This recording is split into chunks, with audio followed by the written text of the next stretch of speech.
Hey, friends, welcome to the Mindset Podcast. I am your host, Sally Allen. And today, I want to talk about the mindset behind compassion or just being a human being. I am coaching an employee right now who moved from across the world to be here. She moved from a different country. Her culture is different. Even her language, she speaks a different language. So, English is her second language. And she moved to lead a team. And the first thing she did was took advantage of their coaching program. And she reached out to me and said, Sally, I want to be the best leader I can be for my team. And so she lists out a bunch of things that she wanted to work on. And one of them, she's like, please teach me the American culture, because I come from a culture where when I speak, I can come across as being harsh. And she said, where we're from, also, we tell it like it is. I came from a culture like that. Listen, if you limp, they call you limpy. If you are big boned, they call you fat. Seriously, I came from a culture like that. And she's coming from a culture where they're not politically correct. It's not necessarily a good thing. We could crush people if we don't come across with self awareness, with empathy, and with compassion. Those are good, great leadership traits to have. And so she came to coaching knowing that these are the traits that she needed to work on: self awareness, compassion, and also having that empathy for people. But I'll tell you what, as we're working together, what we found out was that that wasn't reciprocated to her.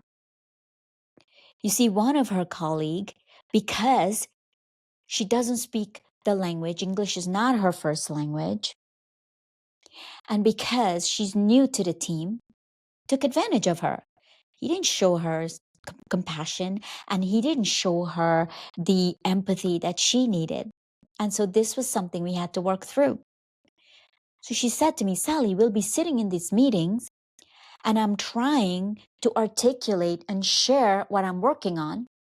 And he pipes up and he talks over her and he shares, well, let's call her Susan. Susan and I have been working on this and it's incredible. And here's the status and here's where we're at. And she sits back in silence because English is not her first language. And because he's so, what's the word? Passionate about what they're working on. And he's so passionate to share it. Meanwhile, the truth is, he doesn't even know about that project. She's the one who's been working on it. She's the one who's meeting those milestones.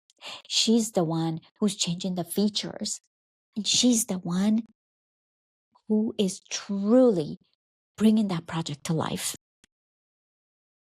It was a really tough one to work through. She said, what do I do? What do I do? This person seems to be taking advantage of me. So I like to give people the benefit of the doubt and said, well, let's work through some strategies on what we should do in this situation. And together, we came up with a strategy. And the strategy was, how about she go and have a conversation with him and find out, why does he have this urge and need to speak over her? Why won't he give her a chance to speak? And why is he touting her projects? And so she did. She sat down and she had this conversation with him. And at first, he was taken aback. He said, well, I don't do that. I've never done that. And so she brought up the instances in the meeting where he was doing it. Well, we found out he lacked the self-awareness that was in the meeting. He didn't have the awareness to see that when she paused to speak, that she was gathering her thoughts and she was gathering her words, because she doesn't speak the English language. It's not, well, she speaks it, but it's not her first language. So she really needs to think about when she's asked questions. And so it became this beautiful conversation that they had where he thought he was helping her and protecting her. Meanwhile, he wasn't paying attention to her face that fell every time he did this to her. And so they came up with the strategy that when she's asked a question, he stays silent and gives her a chance to gather her thoughts and answer the questions. Now, I wish that I could tell you that all the solutions for my clients are as simple as this, but usually it's not. Usually it's much more difficult, and we have to go through some really rigorous strategies. But stay tuned. I will share those with you in another episode. So I am glad this worked out. So the lesson here for you is listen, if you're in a situation like this, I really want you to think about giving that person the benefit of the doubt. Perhaps they're not self aware. And listen, we have a lot of people walking around with low emotional intelligence. That means they lack the self awareness and they lack the social awareness. And if you have it and you see that they do, it's okay to pull them aside, not in the meeting, but pull them aside and say, hey, I felt like you undermined me in that meeting.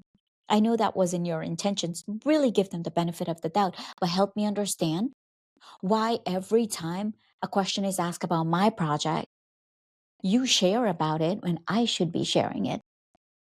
I would love to be able to share about my own projects. And maybe at some point we could collaboratively share when we start working together on this project. So I hope that if you're going through something like that, this episode helps you talk about it in a, what's the word?